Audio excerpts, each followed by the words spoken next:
भाभी भाभी सुनिए ना, लीजिए मैं आपके लिए चाय बना के लेके आई हूँ। चाय पी लीजिए। उठिए भाभी, बहुत देर हो चुकी है, सुबह हो गई है, सुबह के 10 बज रहे हैं। उठिए ना भाभी। अरे हाँ हाँ पता है सुबह हो गई है। अरे हाँ हाँ पता है सुबह हो गई है। अरे तुम मुझे क्यों उठाने के लिए आई हो? अरे भाभी, वो मैं सुबह जल्दी उठ गई थी ना, तो मैंने सबके लिए चाय बनाई, तो मुझे लगा कि आप भी उठी होंगी तो आपको चाय दे देती हूँ, इसलिए आ गई।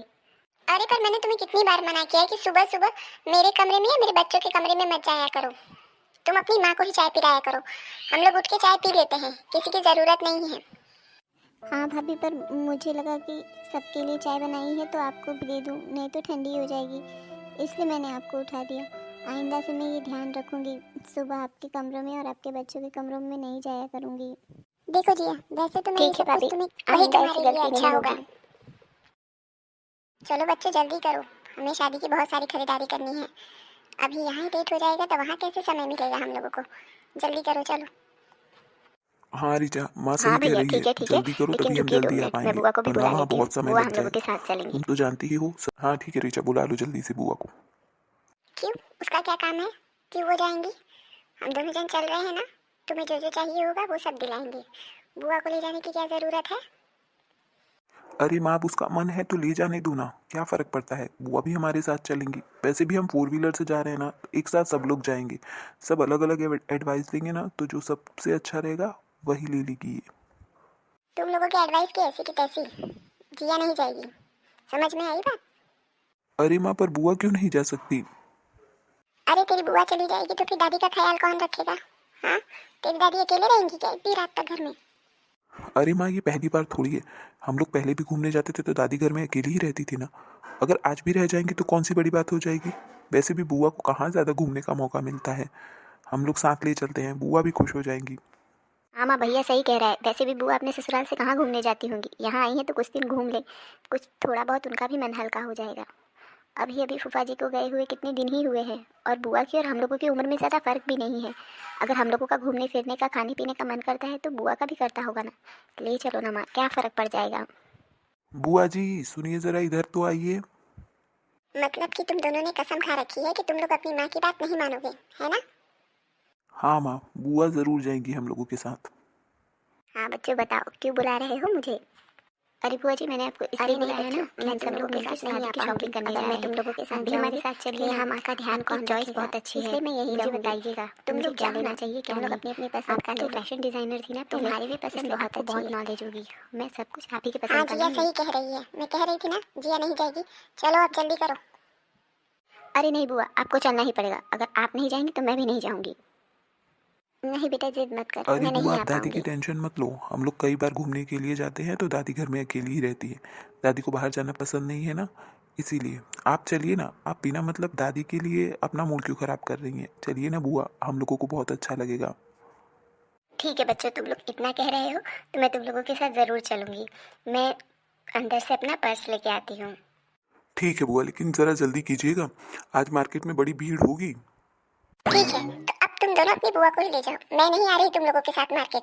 तुम लोग मेरी जरा से भी इज्जत नहीं करते हो। तुम्हारी माँ अगर कुछ कह रही है तो कुछ सोच समझ के कह रही होगी ना, लेकिन तुम दोनों को तो सुना ही नहीं पड़ता।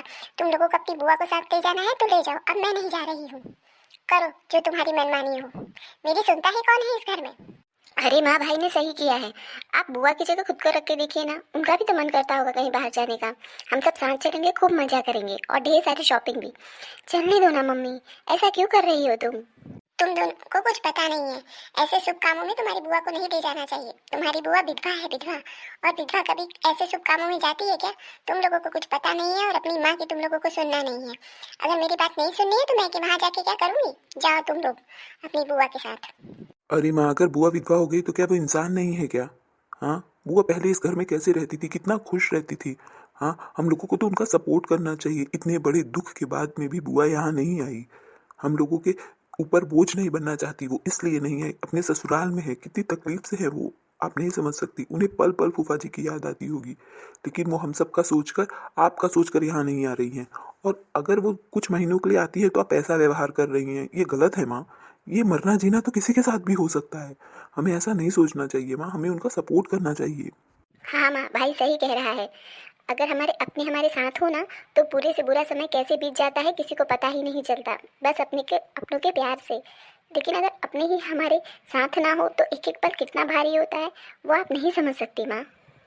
माँ, बुआ वहाँ कैसे रहती हैं बुआ ही जानती हैं, हम लोग नहीं जान सकते उनकी तकलीफ़ों को। लेकिन वो जब हमारे साथ कुछ दिन रहने के लिए आई हैं तो हम लोगों को उनका साथ देना चाहिए, उन्हें खुश रखना चाहिए माँ। उनके पास हम लोगों को छोड़कर है ही कौन? हाँ, तुम्हें पता है माँ, जब मैं उनके घर जाता हूँ तो मुझे कितना खराब लगता है। मैं बुआ को ऐसी स्थिति में देखता हूँ।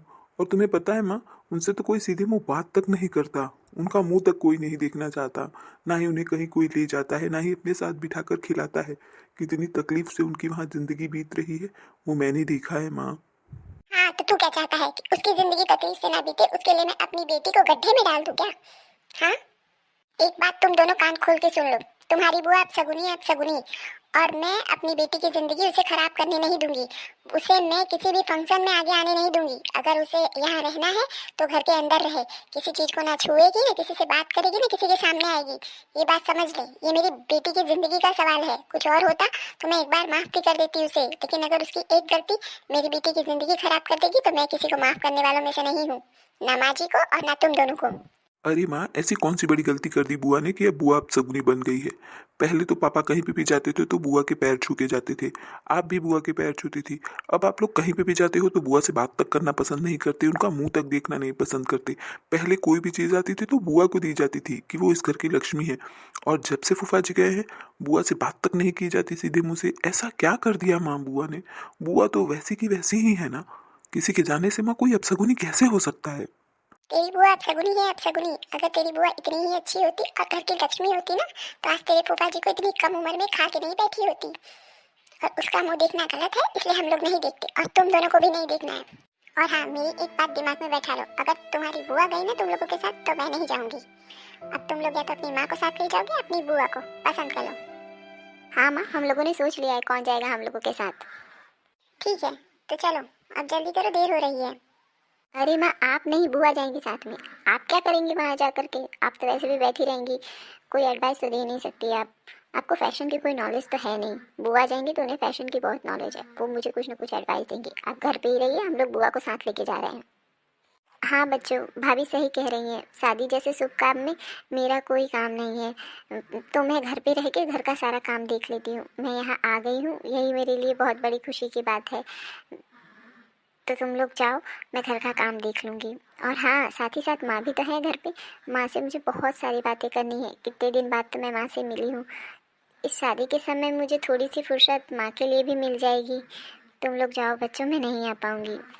अरे वो आप मम्मी की बात का बुरा मान रही हैं? आप तो जानती है ना, मम्मी के मुंह पर सब कुछ होता है, मन में कुछ भी नहीं। इसलिए आप मम्मी की बात का बुरा मत मानिए, हमारे साथ चलिए। आप चलेंगे ना तो बहुत मज़ा आएगा। हाँ बुआ, चलिए ना, बहुत अच्छा लगेगा मुझे भी। हाँ जी, तुम एकदम सही कर रही हो। जो नहीं जा रही हो, शुभ काम में तुम्हारा होना ठीक नहीं है। तुम ये बहुत अच्छी तरह से जानती हो। और बच्चों को क्या पता, ये रीति रिवाज, ये रस्म, ये सब लोग कुछ नहीं जानते ना, इसलिए तुम्हें कह रहे हैं साथ में चलने के लिए। तुम बहुत अच्छा कर रही हो जो साथ में नहीं चल रही हो। और हाँ, हम लोगों को आते हुए देर हो जाएगी तो घर का खाना बना कर रखना, ठीक है? और हाँ, थोड़ी बहुत साफ सफाई भी कर देना। और माँ के साथ ही रहना, इधर उधर अड़ोसी पड़ोसी के घर जाकर पंचायत मत करना। और हाँ जी हाँ, घर में बहुत सारा कैश और गहने भी रखे हैं, तो उन सब का ध्यान तुम्ही को रखना है, ठीक है? माँ जी तो एक जगह बैठी रहती हैं, तुम्हारे भरोसे ही घर छोड़ के जा रही हूँ। सब चीज़ों का अच्छे से ध्यान रखना। हाँ हाँ भाभी, आप बिल्कुल निश्चिंत होकर जाइए, मैं घर का बहुत अच्छे से ध्यान रखूंगी। कैसी रही शादी की खरीदारी? सब कुछ खरीद लिया कि कुछ बाकी है बेटा? अरे दादी माँ, आपको क्या बताऊँ, वहाँ इतनी अच्छी अच्छी चीज़ें मिल रही थी ना, जिसे देखो वो चीज़ लेने का मन कर रहा था। लेकिन मैंने जो काम की चीज़ें थी सिर्फ वही ली। आप देखेंगी ना तो देखती रह जाएंगी। बस आप 2 मिनट रुकिए ना, बुआ जी को आने दीजिए तो मैं आप दोनों को साथ में दिखाती हूँ। ठीक है, तो जा तू अपनी बुआ को बुला ला, हम दोनों को साथ में दिखा दे। बच्चों के साथ साथ माँ भी पागल हो गई है, जहाँ देखो वहाँ जिया जिया कर रही हैं। इन्हें इतना नहीं समझ में आता कि शुभ काम में विधवा औरत को नहीं लिया जाता, इन्हें सब कुछ बताना ही पड़ता है।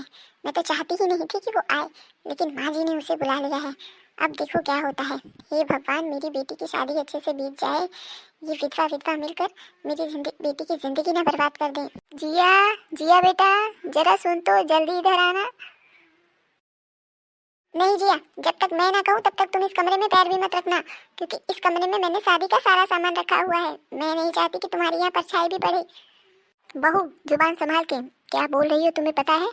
ये घर तुमसे पहले मेरा है, मेरे पति ने ये पूरा घर बनवाया है।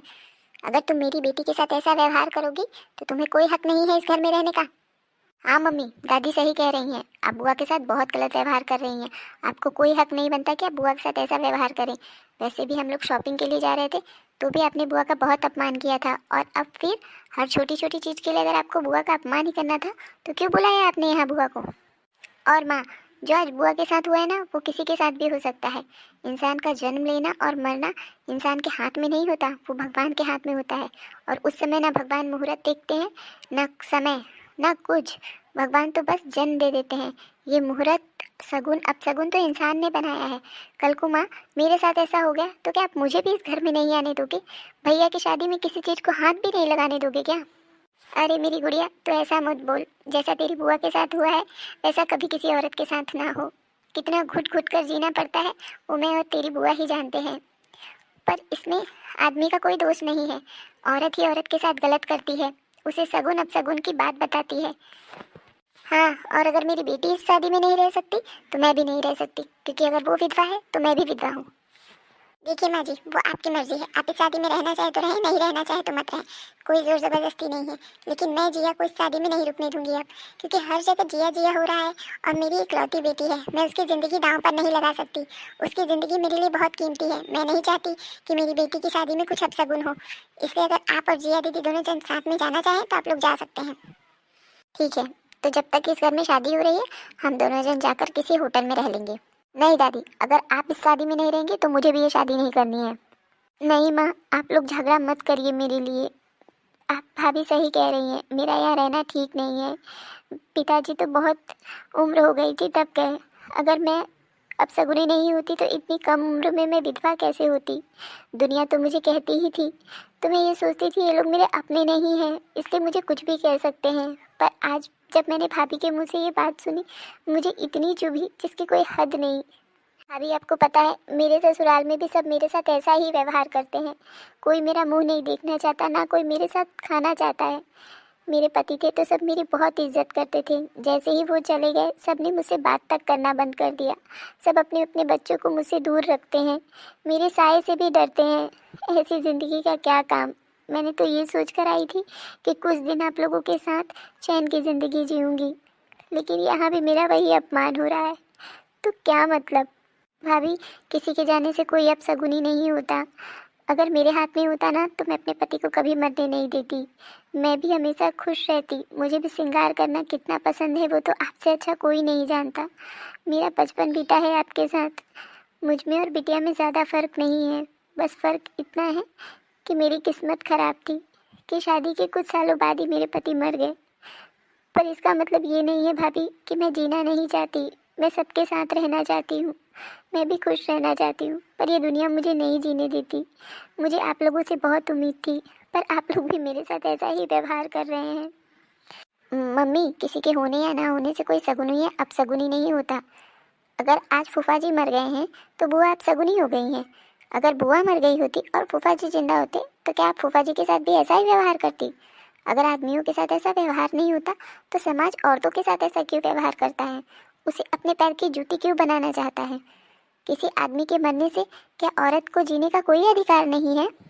ये जो विधवाओं के लिए नए नए नियम होते हैं ना, कि उन्हें श्रृंगार नहीं करना चाहिए, उन्हें हंसना नहीं चाहिए, किसी शुभ काम में नहीं जाना चाहिए, किसी के सामने सुबह पढ़ना नहीं चाहिए, ये सब जो नए नए नियम है ना, ये किसी मर्द ने नहीं, औरत ने ही बनाए हैं। इसीलिए कहते हैं कि औरत ही औरत की दुश्मन होती है। और बुआ तो आपके लिए बेटी के जैसी है। अगर आप बुआ के साथ ऐसा व्यवहार कर रही हैं तो कल अगर मेरे साथ ऐसा कुछ हो गया माँ तो आप मेरे साथ भी ऐसा ही करेंगी ना? बोलिए माँ, बोलिए। नहीं मेरी बच्ची, तो ऐसा मत बोल। भगवान ना करे कभी तेरे साथ ऐसा हो। जिया, मुझसे गलती हो गई। मुझे समझना चाहिए था कि तुम भी एक औरत हो। मैंने तो तुम्हें अपने हाथों से पाला पोसा है, बड़ा किया है, और फिर भी मैं तुम्हारे साथ ऐसा अन्याय कर रही थी। मुझसे गलती हो गई। भगवान कभी किसी औरत को ऐसा जीवन में ना दिन दिखाए जैसा तुम्हारे साथ हुआ। तुम्हारे घर वाले तो तुम्हारे साथ गलत करते ही थे, उससे ज़्यादा गलत तो मैं तुम्हारे साथ करती थी, क्योंकि तुम तो मुझे अपनी माँ का दर्जा देती थी, पर मैं कभी तुम्हारी माँ नहीं बन पाई। जिया, मुझे माफ़ कर दो। जिया, मुझे माफ़ कर दो। हाँ बहू, मैं तुझे यही कहने वाली थी कि जिया को हमारे प्यार की ज़रूरत है। उसके परिवार में उसके साथ बहुत गलत व्यवहार होता है। वो यहाँ कुछ दिन इसलिए आती है कि सुकून से जी सके, पर जब वो आती है और तू उसका इतना अपमान करती है, तुझे क्या लगता है मैं वो सब अपनी आंखों से नहीं देखती हूँ? मैं सब कुछ देखती हूँ, पर मैं तुझे कुछ बोलती नहीं थी, क्योंकि मैं नहीं चाहती थी कि तुम दोनों के बीच कुछ खटपट हो। और जिया भी मुझे हमेशा मना किया करती थी। वो तेरी बेटी जैसी है, वो तुझे अपनी माँ समझती है। बहू, मेरे जाने के बाद मेरी बेटी का क्या होगा वो मैं नहीं जानती, लेकिन कम से कम मेरे रहते हुए मेरी आंखों के सामने मेरी बेटी का अपमान मत कर। माँ जी, मुझसे बहुत बड़ी गलती हो गई जो मैं जिया के साथ ऐसा गलत कर रही थी। इसके लिए तो मुझे भगवान भी कभी माफ़ नहीं करेंगे। पर जिया, मैं तुमसे माफ़ी मांगती हूँ, अपनी माँ समझकर मुझे माफ़ कर दो। नहीं नहीं भाभी, आप मुझसे बहुत बड़ी हैं, आप मुझसे माफ़ी मत मांगिए। आप तो मेरी माँ जैसी हैं। माँ का अधिकार अपनी बेटी पर होता है, वो जैसा चाहे वैसा व्यवहार अपनी बेटी के साथ कर सकती है। दोस्तों, मैं आप सबसे भी यही कहना चाहूँगी, जो गलती मुझसे हुई है आप लोग ना करें। अगर आपके घर में कोई विधवा है, उसका सहारा पहले से ही खो चुका है, तो उसका सहारा बनने की कोशिश कीजिए, उसे प्यार करिए, उसे हर पल खुशी देने की कोशिश करिए, क्योंकि अंदर ही अंदर घुट घुट कर वो कैसे मरती है वो तो वही जानती है। ऊपर से हम लोग उसे ताना देकर उसका जीना हराम कर देते हैं। ऐसा कभी ना करिए, क्योंकि समय कब बदलता है कोई नहीं जानता, किसके साथ कब क्या हो सकता है किसी को नहीं पता। और जीना मरना तो भगवान जी के हाथ में है, वही जीवन देते हैं और वही छीनते हैं। कोई इंसान किसी का जीवन या मृत्यु का कारण नहीं बनता, इसीलिए कभी किसी को ऐसा ताना ना दें, सबके साथ प्यार से रहें। और आप सबको अगर मेरा ये वीडियो पसंद आया हो तो वीडियो को लाइक, शेयर और चैनल को सब्सक्राइब करना ना भूलें।